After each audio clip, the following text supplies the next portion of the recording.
과거 없는 사람은 없다고 하잖아요. 그게 어떤 내용이든 간에 사람들은 각자의 과거를 안고 살아가죠. 그렇다면 만약에 여러분들의 가까운 지인들 중에 어느 날 놀라운 과거를 알게 되었다면 여러분들은 어떻게 반응하시겠어요? 오늘 내용이 담고 있는 과거가 어떤 내용인지 제가 지금 바로 소개해 드릴게요. 저는 톡톡사연 한이입니다.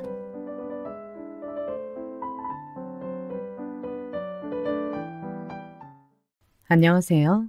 저는 서울의 끝자락에 거주하고 있는 중년의 여성이에요. 남편과 서로를 쏙 빼닮은 아이 2명 낳고서 내 식구가 오순도순 살아가고 있네요. 저만 하루에 한 편씩 톡톡 사연을 틀어놓는 습관을 지닌 것은 아니겠죠? 분명 저처럼 매일 틀어놓는 분들이 계실 거라고 생각해요. 저 같은 경우에는 늦은 저녁에 사연 한 편을 재생시켜놓고 이어폰을 한쪽 귀에만 끼우는 게 고유 습관이랍니다. 별별 내용들을 다 접해본 것 같은데 만약 지금 제가 적으려던 사연이 소개된다면 그 별별 내용이라는 반열에 들어가게 되지 않을까 싶어요. 저는 남편이랑 2년 가까이 연애를 한 끝에 결혼을 했는데 사귈 당시에 굉장히 뜨거운 사랑을 한 건 아니었어요. 남편이 이런 제 의견을 듣는다면 서운해할지도 모르겠으나 사실이 그랬던 것을요. 어떤 귀여운 여성분이 인터넷에 적어놓은 글을 보니까 결혼은 가장 사랑하는 사람과 하는 것이 아니라 결혼이 적기일 때 내 옆에 있는 사람과 하게 되는 것이라는 내용이 있더라고요. 저는 이것에 굉장히 공감이 갔어요. 남편을 미치게 사랑한 건 분명 아니었고 운명 같은 끌림도 없었지만 결혼하기에 마땅한 시기이자 상황이었고 그때 마침 저랑 만나고 있었던 남자가 남편이라서 결혼을 한 느낌이었죠. 솔직히 터놓고 말을 해보자면 남편도 그랬을 거예요. 남편은 자기 동생이 먼저 일찍 결혼한 상태였기 때문에 딱히 집안에서 결혼 압박도 안 받고 있었으므로 부담 없이 저랑 연애를 했었죠. 사귀면 사귀는 거고 아니면 마는 거고 결혼을 하면 하는 거고 헤어지면 헤어지는 거고 연애 때 받았던 남편의 인상은 딱 이런 거였네요. 비약을 하자면 오는 사람 안 맞고 가는 사람 안 잡는 느낌이었다고나 할까요? 그런데 제가 이런 멋대가리 없는 남자랑 왜 결혼을 했는가 하면 말씀드렸다시피 결혼을 이제 할 만한 시기인데 라는 생각이 들 때였고 친정에서 너 노처녀로 늙어 죽을 거냐고 저를 귀찮게 하는 바람에 남편과 결혼을 다짐했었던 거죠. 인간적인 끌림은 우습게도 남편이 멋대가리 없는 남자라서 거기에 홀렸었답니다. 유머 감각도 부족하고 패션 센스는 더 부족하고 딱히 능력이 좋지도 않고 그런데요 자기 여자만 딱 볼 줄 아는 외골수였어요. 저에게 열렬히 구애한 적도 없었고 만약 제가 떠난다고 하면 절대 안 잡을 것 같은 인간이었지만 요컨대 사귀는 동안에는 바람의 비읍자도 염두에 안 둘 위인이었다는 거죠. 그리고 제가 담배 연기 싫어한다고 정색하면서 말을 했었는데 제 말 한마디에 담배를 딱 끊었어요. 그러니까 제가 에라이 모르겠다 싶어서 그냥 남편이랑 결혼해버렸던 거였죠. 서로 누가 더 잘났고 못났고 그런 게 없어서 결혼할 때는 편했네요. 남편에게는 형제가 하나뿐이에요. 나이 터울이 큰 남동생이 있죠. 제가 남편이랑 연애할 때 이미 그 동생은 기혼 상태였으니 제가 서방님이라고 칭하는 게 맞아서 그렇게 적을게요. 저는 서방님께서 왜 어리다고 할 수 있는 나이에 결혼을 하셨는지 궁금했었어요. 남자가 그렇게 이른 결혼을 하는 경우는 거의 없으니까요. 그런데 상대의 여자 쪽은 어린 나이가 아니었기 때문에 결혼을 했다고 하더군요. 동서되는 사람이 저랑 동갑이었네요. 그나마 제가 3개월 먼저 태어났으니 다행이라고 해야 할까요? 동갑이니 친구처럼 지낼 생각도 있었지만 동서 쪽에서 먼저 선을 긋더니 자기는 저한테 존댓말 하겠다고 선포를 하더군요. 아무튼 결혼하고 나서 제가 서방님이랑 접점이 있을지언정 동서하고는 거의 교류할 일이 없었어요. 왜냐하면 일단 거주지가 서로 좀 멀었거든요. 저랑 남편은 늘 맞벌이하는 부부였으니 외적으로 시간적 여유를 내기가 쉽지도 않았고요. 남편이 재미없는 스타일이라고 했는데 그건 서방님도 비슷했어요. 형제끼리 그런 면모가 닮았더군요. 둘이 같이 있으면 딱히 대화도 안 해요. 차라리 제가 중간에 끼어줘야 남편이든 서방님이든 입을 열고 말을 합니다. 그런데도 형제의 우애는 나쁘지 않더라고요. 남편이 장남이다 보니까 시부모님께서 아무래도 남편한테 의지를 많이 하세요. 그래서 남편은 저랑 결혼하기 전부터 사회생활하면서 돈을 버는 족족 시부모님께 용돈을 드리고 다 책임져 가면서 살아왔고요. 서방님은 이런 자기 형의 수고를 아시기 때문인지 저희 집에 종종 혼자 들러주셔서 과일 사놓고 가시고 애들 장난감 선물 보내주시고 그렇게 자잘한 걸 정말 잘 챙겨주셨네요. 저희 집은 딸만 둘인데 서방님과 동서는 첫째 딸, 둘째 아들 이렇게 뒀어요. 첫째는 서방님을 닮아서 약간 근엄한 인상인데요. 둘째가 동서랑 판박이에요. 누가 봐도 엄마와 아들로 보여요. 그런데 동서가 얼굴이 좀 예쁘장하고 이목구비가 시원한 편이거든요. 그래서 둘째가 잘생겼습니다. 동서가 이 둘째 아들을 얼마나 싸고 도는지 몰라요. 오죽하면 시부모님께서도 한 수 접어주시고 혀를 내두르실 정도였죠. 나는 우리 손자도 예쁘지만 우리 손녀도 만만치 않게 예쁘다.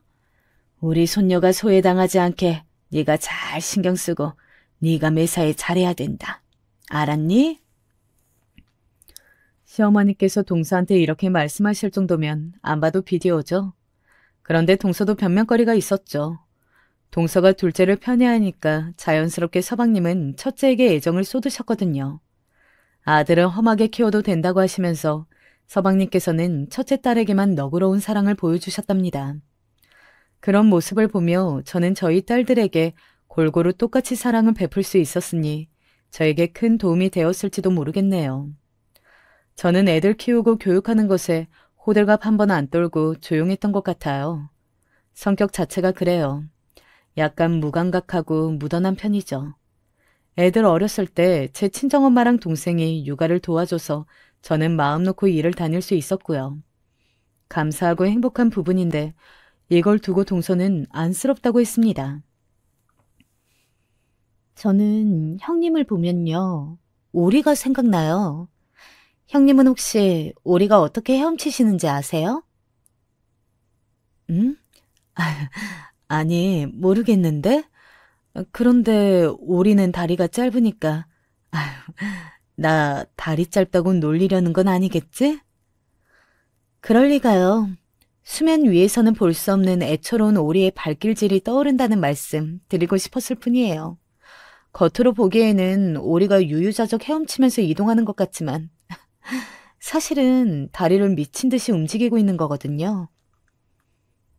아, 내가 안 보이는 데서 노력하면서 산다고? 나 정도로 노력하고 사는 사람은 널렸지 뭐. 그래도 띄워주니까 좋다. 고마워, 동서. 널렸다뇨? 절대 안 널렸어요. 저만 봐도 그래요. 저는 형님과 같은 노력은 안 하잖아요. 구질구질하고 안쓰럽고. 어쩜 그렇게 매일을 사실 수 있는지 놀라워요. 기껏 대출 끌어당겨서 18평짜리에 살고 있는데 애들은 하루가 다르게 커가고 형님은 안정적인 직장을 다니시는 대신에 월급은 쥐꼬리만 하고 그거 누구 코에 붙여요? 아주버님은 돈을 꽤 버시는 대신에 그게 매달 그렇다는 보장도 없고 언제 잘리실지도 모르고 불안해서 일은 어떻게 다니실까? 아, 정말 저는 형님을 볼 때마다 말로 설명할 수 없는 애잔함이 속에서 올라온답니다. 작게 혀를 찌릿 차기까지 하면서 저한테 그런 말 하는데 진짜 어떻게 반응해야 할지 모르겠더라고요. 제가 내향적이라고 한다면 동서는 외향적이었는데 꼭 그런 걸로 가르지 않더라도 동서는 저보다 확연히 기가 셌어요. 제가 너무 안쓰럽다면서 눈썹을 축 내리고 있었지만 이매는 어쩐지 실룩거리는 모양새였죠. 몇 번 동서랑 그런 식으로 마찰 아닌 마찰을 빚고 나니까 제 쪽에서 동서를 피하게 되더라고요. 그랬더니 어느 날은 동서가 저한테 이랬어요. 사는 세계가 다르면 원래 가까워질 수 없는 법이죠. 같은 물에서 노는 사람끼리 지내는 게 맞는 것 같아요. 자기랑 제가 다르단 얘기였어요. 동서가 부잣집 딸이라도 됐냐고요? 그런 것까진 아니었죠. 오히려 집안의 기반만 본다면 차라리 제 친정이 좀 더 낫지 않나 싶을 정도였고요. 그런데 동서의 동생들이 동서한테 되게 잘하는 모양이었답니다. 동생이 2명 있는데 둘 다 그렇게 동서한테 잘한다고 들었어요. 매달 용돈도 보내주고 애들 선물도 주기적으로 보내온다고 서방님을 통해서 들었기 때문에 확실한 정보였죠. 그리고 결혼 당시에 서방님은 나이가 나이다 보니까 벌어놓은 돈이 없었고 시부모님께서 자금을 다 대주셨는데 동서는 자기 힘으로 거의 돈을 댔다고 하더군요. 솔직히 대단하잖아요. 그러니까 동서가 매사에 콧대 높게 으스댈 수 있었던 것이죠.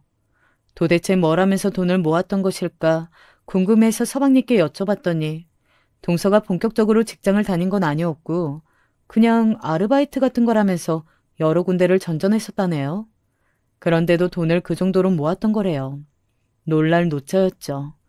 하여간에 동서란 인물이 범상치 않다고 생각이 되었어요.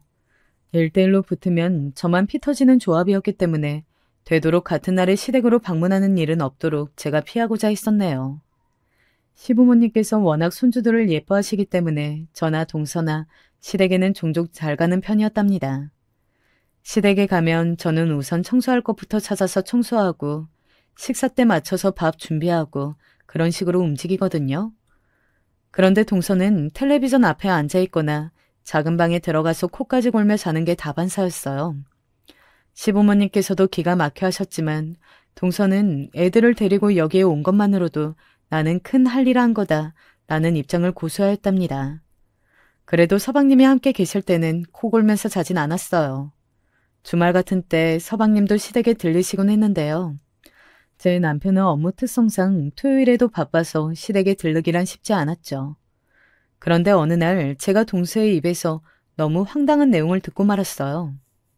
결국은 택배 일을 하시는구나. 나는 예상했지. 나는 아주버님께서 택배 일이나 하시게 될 줄 알았지. 역시 사람의 수준을 따라서 직업도 따라가는구나. 휴대폰을 하면서 흥얼거리는 혼잣말이었지만 뻔히 옆에 제가 있는데 그런 말 하는 건 혼잣말이라고 치부할 순 없잖아요. 게다가 제 남편 이야기였어요. 너무 어이가 없어서 지금 무슨 말 한 거냐고 물어봤죠. 그랬더니 동서가 깜짝 놀라는 표정을 과장스럽게 짓더니 들으셨어요? 그게 들리셨어요? 아니, 저는 아주버님께서 지난달부터 택배 일을 하셨다길래 부디 적성에 잘 맞으시기를 바란다는 뜻으로 그렇게 중얼거린 거예요. 뻔뻔스러운 말을 하더라고요. 그래서 제가 남편이 택배 회사에서 일을 하게 된 걸 저는 하나도 못난 거라고 생각하지 않고 있으며 어렵고 힘든 일 하는 것 같아서 걱정되는 마음만 있다고 말해줬어요. 그러니까 함부로 다른 사람이 하는 일을 재단하지 말라고도 했고요. 그랬더니 동서가 입을 삐죽거리면서 고개를 휙 돌려버리더군요.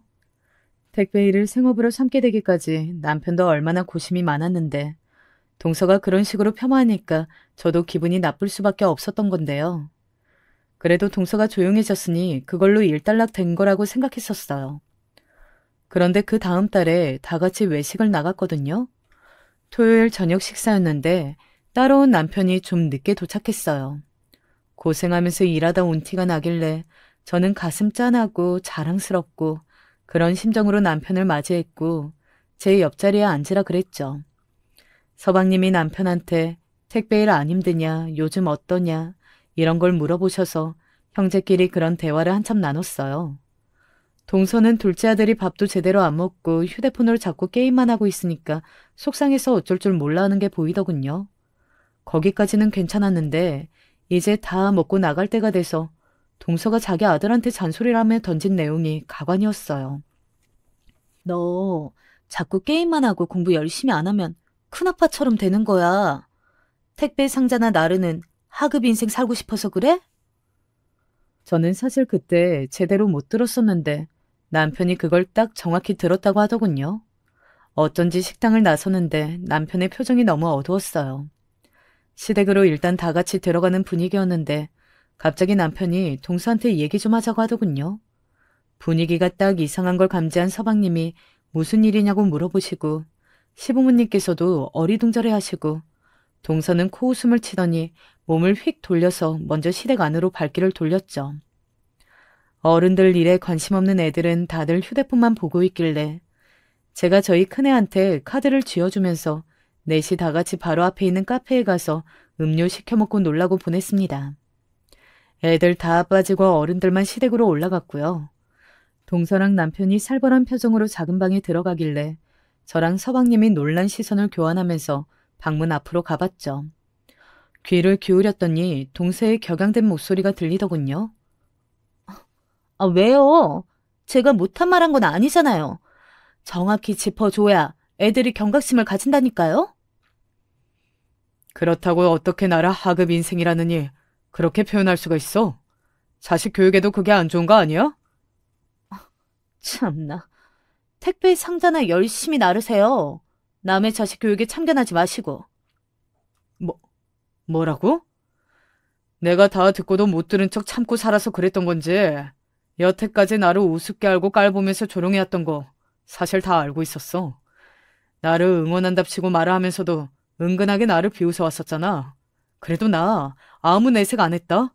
그런데도 왜 사람을 이 지경으로 비참하게 낙인을 찍어버리려고 해? 나는 하루하루를 누구보다 열심히 사는 사람이야. 그거에 자부심 하나는 가지고 있어. 그러니까 나한테 이렇다 저렇다 하지 말고 본인이나 잘해. 자부심이요? 뭔 자부심? 이러시니까 제가 정신 차리고 잘 사시라고 냉철한 조언을 드릴 수밖에 없었던 거예요. 솔직히요.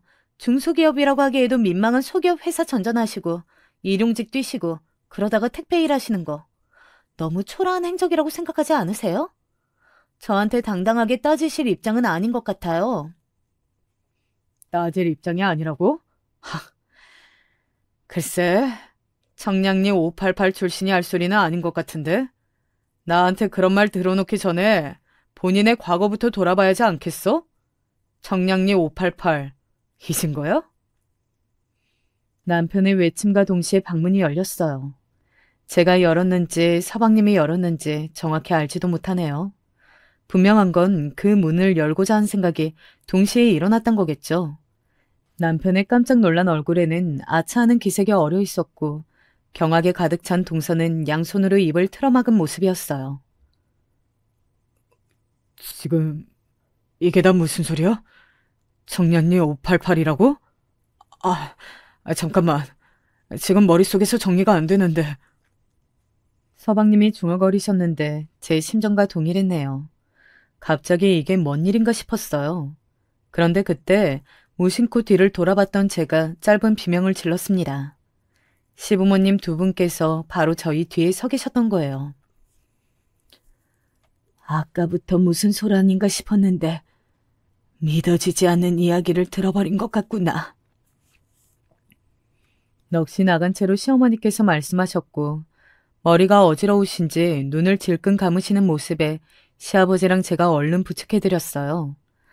안방에 시어머니를 눕혀드리는 사이 작은 방 쪽에서는 설전이 오가는 소리가 들려왔죠. 서방님의 격양된 소리가 들려올 때 제가 안방을 나섰는데 그때 마침 동서가 작은 방에서 급하게 나오면서 현관으로 향했습니다. 손이 덜덜 떨리는 게 보이더군요. 다리에 힘이 풀렸는지 신발을 신고 현관문을 열자마자 동서가 한번 주저앉았어요. 그리고 비틀거리며 일어나더니 그대로 가버렸고요. 손으로 얼굴을 덮은 채 연신 한숨만 내쉬는 남편에게 다름 아닌 해답이 들려있음을 이제 가족들이 다 알고 있었습니다. 시부모님께서도 대체 정확한 속사정이 뭐냐면서 남편을 강하게 채근하셨고요. 결국 남편이 다 털어놓게 되었어요. 제가 서울 토박이가 아니라서 그런 건지 아니면 여자라서 그런 건지 청량리 588 이게 뭔지 정확히 알고 있지 못했어요. 다만 직감적으로 그런 거구나 라는 느낌이 왔던 것이죠. 청량리, 천호동, 미아리, 영등포 이런 곳들이 꽤 오랫동안 음지에서 욕망의 명맥을 유지해왔다는 사실은 조금만 생각을 더듬어 봐도 짚어지긴 하더군요. 가만 보니까 저도 예전에 한번 영등포에서 길을 잘못 뜨는 바람에 그 광경을 본 적이 있었어요. 어둑한 밤이면 홍등이 밝혀져 있었던 영등포의 그 거리를 말이죠. 아무리 도시만에 그런 곳들이 존재하고 있다는 걸 인지하고 있다고 해도 그게 생판 남의 일이고 다른 세상의 이야기라고 이렇게만 생각을 하면서 살아왔는데 동서가 그런 동네 중에서 청량리에 몸을 담았던 사람이라니 세상에, 이게 대체 어떻게 된 일인 걸까?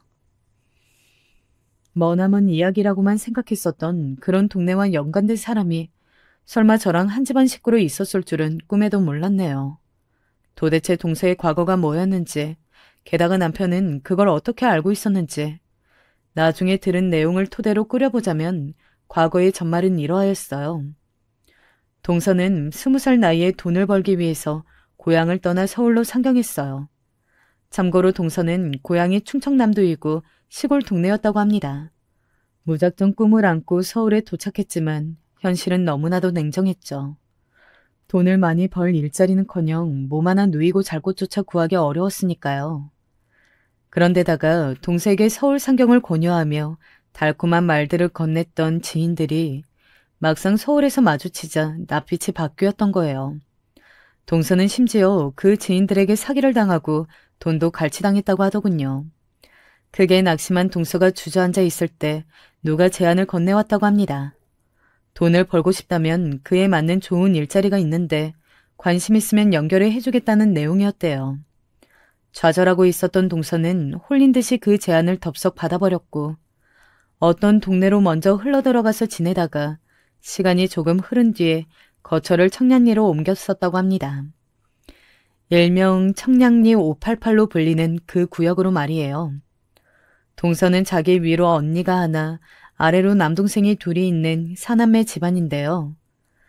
집안의 장녀인 동서의 언니는 웬 남자애가 코가 잘못 깨어서 일찍 시집 갔다가 죽도록 시집살이 당하고 온갖 고생 다한 사람이라고 합니다.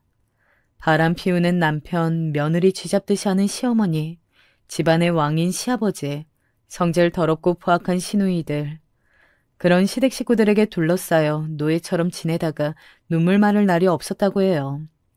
심지어는 결혼 2년 만에 도망을 쳤다가 걸렸고 시누이들에게 얻어터진 경험도 있다고 하더군요. 그런 마당이니 장녀가 어떻게 집을 도울 수 있었겠어요. 당시에는 자기 언니의 사정을 속속들이 알 수 없었던 동서는 그저 남자 만나서 야반도주한 언니에 대한 배신감으로 불타올라서 자기라도 돈을 벌어야겠다는 일념하에 서울로 상경했었던 것이고요. 처음에는 망설임이 따랐지만 수중에 돈을 쥐어본 순간 동서는 돌변했대요. 청량리 588에서 돈벌이를 계속 해나가기로 결심했던 것이죠. 동서가 번 돈으로 그 동생 2명이 공부를 걱정 없이 할 수 있었고 집안의 생활비에 큰 보탬이 되었다고 합니다. 동서의 뒷바라지로 그 동생들이 착실하게 대학까지 갔고 직장에 잘 들어가고 그러게 되면서 나름의 성공을 거둔 거였죠. 그래서 그 동생들이 동서한테 고마운 마음을 가지고 잘했던 거예요.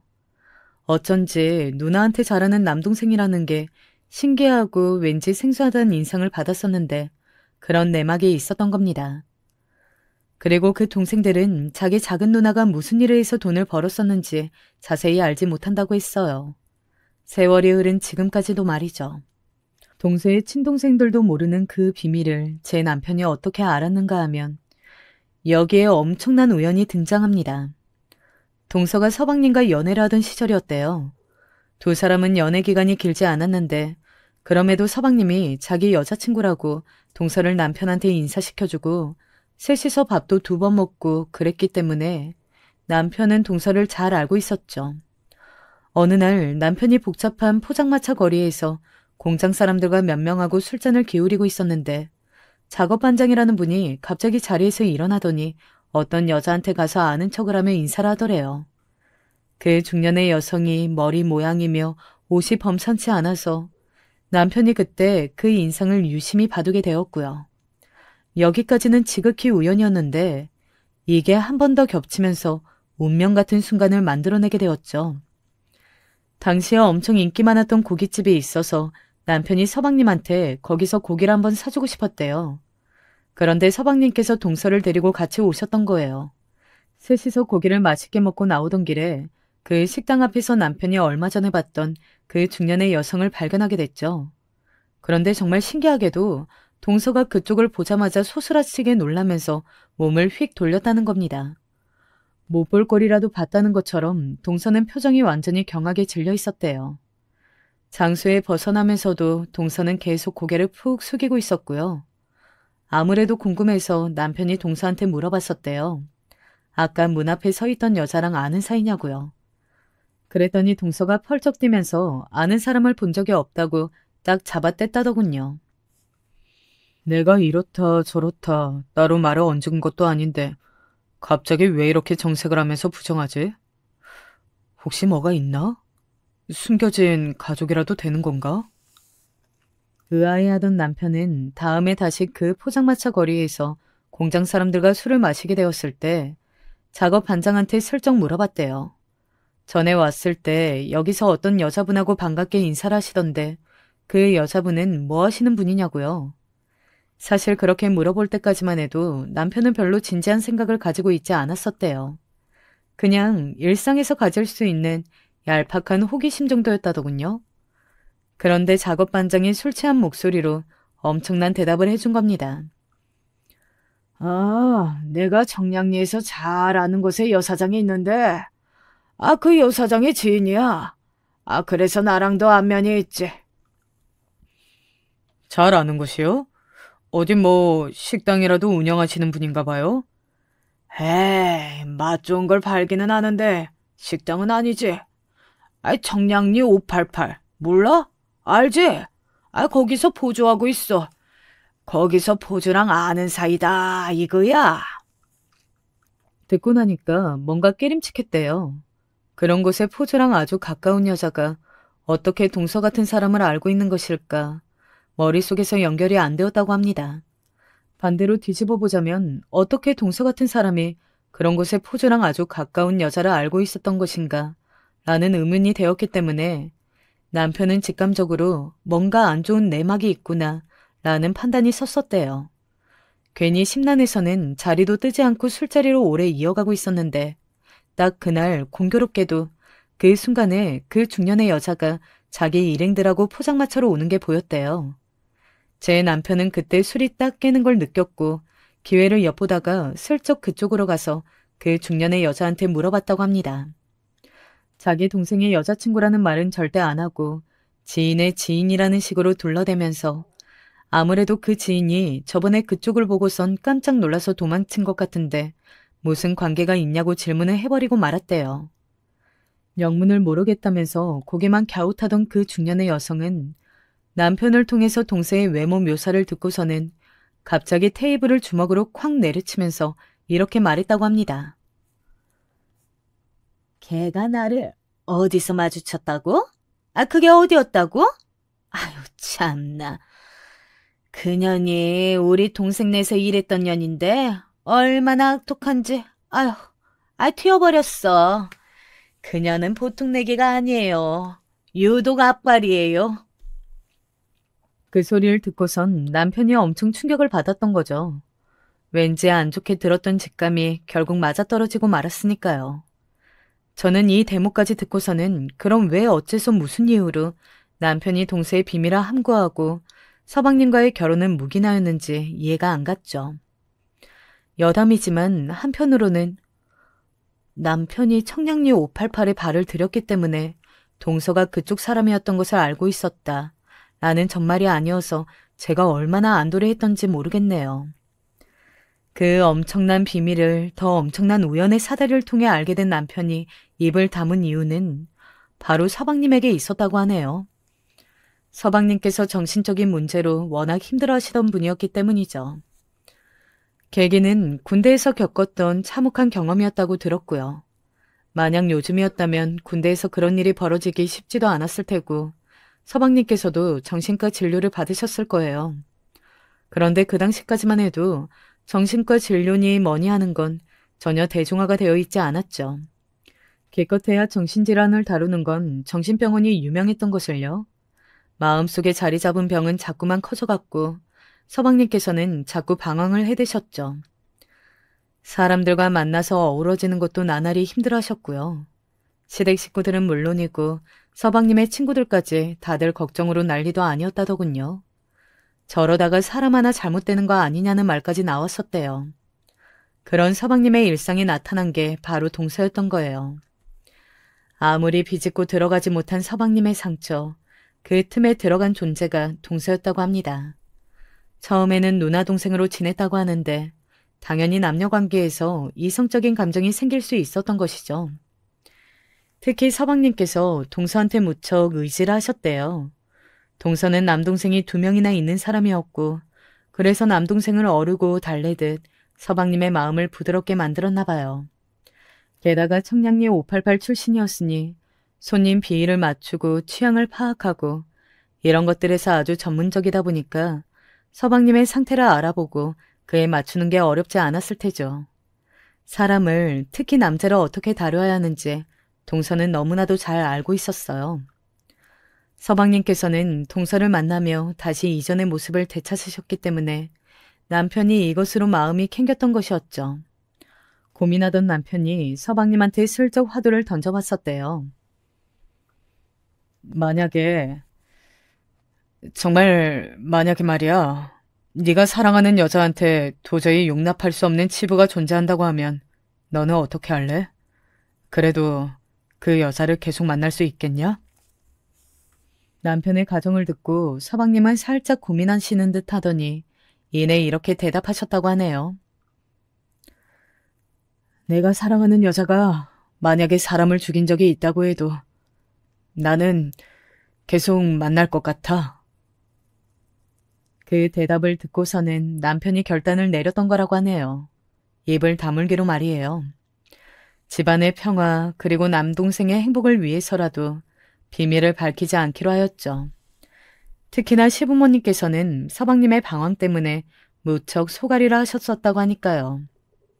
서방님이 점차 본래의 모습으로 돌아오는 것에 시부모님께서 엄청나게 좋아하셨대요. 동서 쪽이 나이가 많든 말든 그런 거에 개의치 않고 그래서 결혼도 허락하신 거였고요. 서방님께서는 특별히 뛰어난 영역은 없지만 사람 자체가 되게 진중한 느낌이고 인상부터가 어디에 한눈 안 팔게 생기셨어요. 동서는 청량리 588에서 있었던 동안에 묘하게도 남자 불신 같은 게 좀 생겼었대요. 남자들이란 여자친구가 있어도 이런 데로 오고 아내가 있어도 이런 데로 오는구나 하는 이런 생각이 자꾸만 동서의 머릿속에 있었던 것이죠. 그런데 청량리 588을 벗어나자마자 만난 서방님이란 인연에 동서의 눈이 번쩍 떠졌던 거예요. 첫 만남에 이 사람은 다른 남자들이랑 다르구나 하는 걸 느꼈다고 하네요.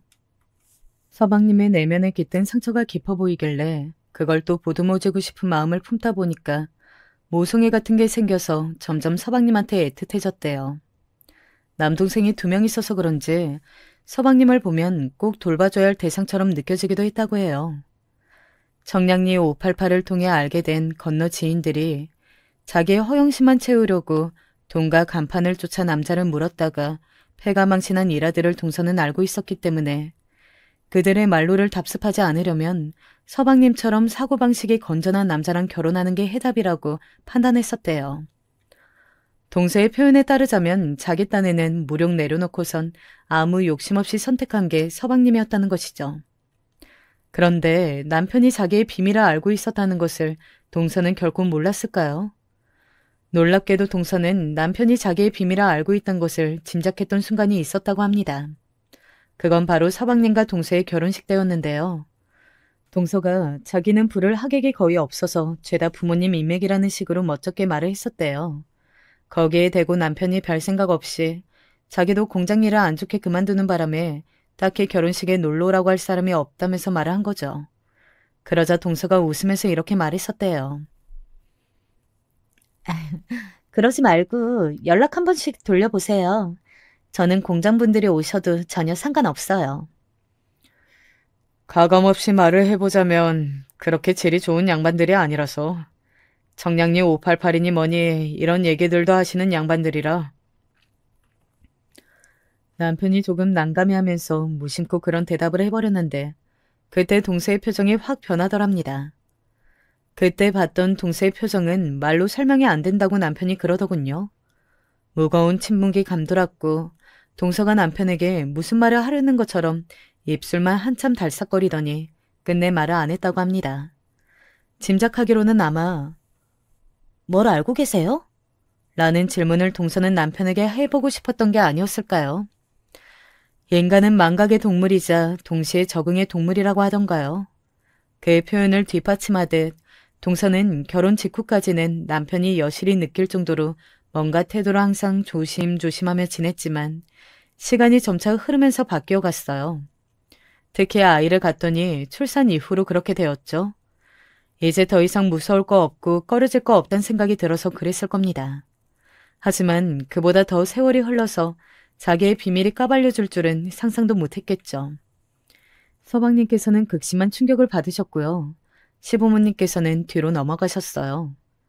원래 시아버지께서 건강이 좀 안 좋으신 편이었는데 쓰러지신 쪽은 시어머니셨네요. 화를 내셨다가 손으로 가슴을 치시며 우셨다가 한탄을 하시더니 결국 실신하셔서 구급차 타고 응급실에 실려가셨어요.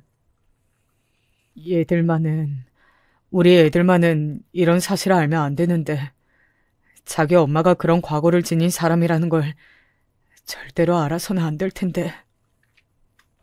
서방님께서는 그 와중에도 자식 걱정을 하셨고 눈물이 잔뜩 고인 눈으로 멍하니 어딘가를 바라보시면서 깊은 한숨을 내쉬셨어요. 저도 옆에서 착잡한 마음으로 있었네요. 당연하죠. 애들은 절대 몰라야만 해요.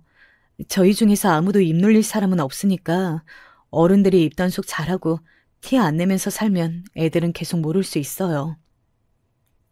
그렇게 말씀해 주시니 힘이 되네요. 고마워요, 형수님.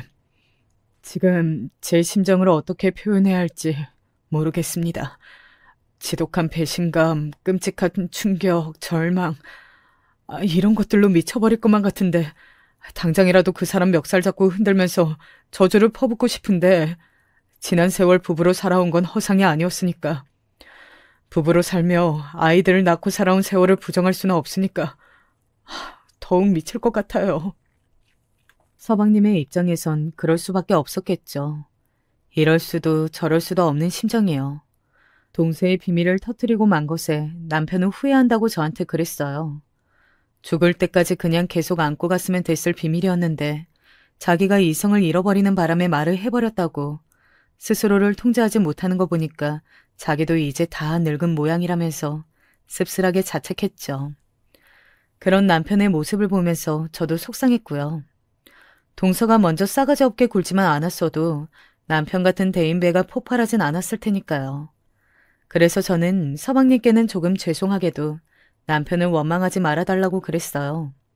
잘 살고 있던 부부의 평화를 깨트린 범인으로 남편을 지목하고선 속으로 원망 중이거든 그렇게 하지 말라고 그랬네요. 동서의 비밀에 충격받고 힘들어하시는 서방님은 정말 안 되어 보였으나 저도 어쨌든 제 남편이 우선인 사람이라서 남편을 비호해버렸습니다. 제가 단호한 어조로 말씀드렸더니 서방님께서는 조용히 고개만 끄덕이셨고요. 서방님의 기운 어린 그 모습이 눈에 아른거려서 저도 왠지 죄책감 같은 게 드는 바람에 힘들어서 혼났네요.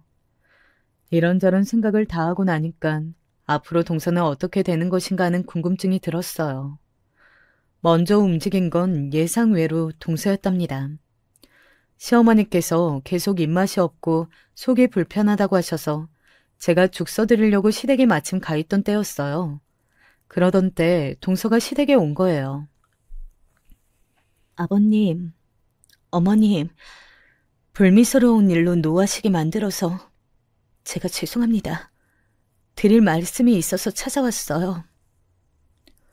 수척한 얼굴로 시댁에 찾아온 동서는 이내 저를 발견하고선 흠칫했죠. 저는 애써 모른 척하는 모양새로 고개를 돌려주었고요. 동서는 위아래로 검은색 옷을 빼입고 온 상태였는데 시부모님 앞에서 무릎을 꿇었습니다. 저의 부끄러운 과거 이야기, 어떤 거였는지 전부 다 말씀드릴 수 있습니다. 누가 그딴 거 듣고 싶다고 하든 어디 상갓집이라도 왔냐? 우리 보고 지금 빨리 뒤져버리라고 그런 꼴로 찾아온 게야. 동서의 조심스러운 목소리를 시아버지께서 확 잘라버리셨어요. 원래 그런 식으로 말씀하시는 분이 결코 아닌데 무척 화가 나 계셨죠. 서방님도 그렇지만 제 남편도 정말 우직한 사람이거든요. 이런 형제의 기질이 어디에서 왔겠어요. 아들들이 자기 아버지를 보고 그렇게 닮은 것이죠. 시아버지께서는 젊으실 적부터 서울에서 살아오셨다고 하니 청량리 588이든 다른 곳이든 그런 동네의 풍문을 남자로서 아셨을 거예요. 옛날 남자 어르신들은 특히나 그럴 수밖에 없다는 생각도 들고요. 그런데 시아버지께서는 그런 문화를 딱 질색하시는 부류였던 것입니다. 시어머니의 증언에 따르자면 옛날부터 술자리에서라도 저급한 농담이 오가면 바로 자리를 박차고 일어나셨던 분이 시아버지셨대요. 대쪽 같은 성향이시죠. 세상이 많이 변했음에도 불구하고 시아버지께서는 늘 물러남은 사악한 것이며 남녀는 유별하다고 보시는 분이라 아무튼 그런 분의 시각에서 보시기에 동서의 과거가 얼마나 기가 막히셨을지 감히 짐작도 안 되더군요. 시아버지께서는 손에 잡히는 리모컨을 세게 집어던지며 분통을 터뜨리셨고 무섭게 화를 쏟아내셨어요. 동서는 고개를 숙인 채로 흐느끼기 시작했고요. 시어머니께서는 가만히 시아버지의 분노를 듣고 계시다가 한숨을 내쉬면서 조용히 이 말씀만 하셨습니다. 애초에 이런 상황이 만들어지면 안 되는 거였는데. 동서가 두 손을 모아서 싹싹 빌기 시작한 건 바로 그때부터였네요. 아버님, 어머님, 저는요, 애들 없이는 못 살아요. 저 좀 살려주세요. 엉엉 울면서 빌더라고요. 알고 보니까 그 전날에 서방님께서 동서한테 우리가 어떻게 계속 부부로 살겠냐는 식으로 말씀을 하셨다더군요. 이혼을 하게 된다면 당연히 서방님께서 애들을 데려가려고 하실 테니 그 모습을 볼 수 없다면서 동서가 오열한 거예요. 애들하고 살고 싶습니다. 제발 도와주세요. 제가 앞으로 두 분께 정말 잘할게요. 정말 성심성의껏 진심을 다할게요. 혹시 제가 보이는 게 싫다고 하신다면 눈에 띄지 않고 조용히 살겠습니다. 애들하고만 계속 같이 살 수 있도록 제발 도와주신다면 은혜 잊지 않고 열심히 살게요. 동서가 울면서 말을 이어갔고 시부모님께서는 시끄러우니까 이제 그만하라고 하셨어요. 시어머니께서 두통이 일어난다며 손으로 머리 잡고 괴로워하시길래 멀찍이서 지켜보던 제가 얼른 다가가서 동서를 잡아 일으켰어요. 계속 동서가 앞에 있으면 시어머니께서 또 쓰러지시거나 아니면 동서가 시어머니 손에 작살나거나 양자택일이 될 것 같았거든요. 시댁 밖으로 나오고 나서야 동서는 우는 걸 멈추고 소매로 눈물 자국을 벅벅 닦았어요. 제가 그 모습을 지켜보면서 물었죠. 제 남편을 원망하고 있냐고요. 그랬더니 표정 관리를 못하더군요. 원망하고 있는 모양이었습니다. 우리 그이가 동서의 과거를 폭로하기는 했어. 그건 맞아. 그런데 애초에 동서한테 그건 과거가 없었다면 됐을 일이기도 해. 괜히 애먼 사람한테 원망의 화살 돌리면서 저주 퍼붓지 마. 자기 무덤 스스로 판 건 동서 본인이잖아. 택배 일이든 뭐든 닥치는 대로 다 하면서 열심히 사는 사람 깎아내리고 조롱했지. 그건 모독이었어. 그렇게 하지만 않았어도 동서는 더 오래오래 과거의 비밀을 지킬 수 있었을 텐데 나는 솔직히 말해서 자업자득이라고 생각해.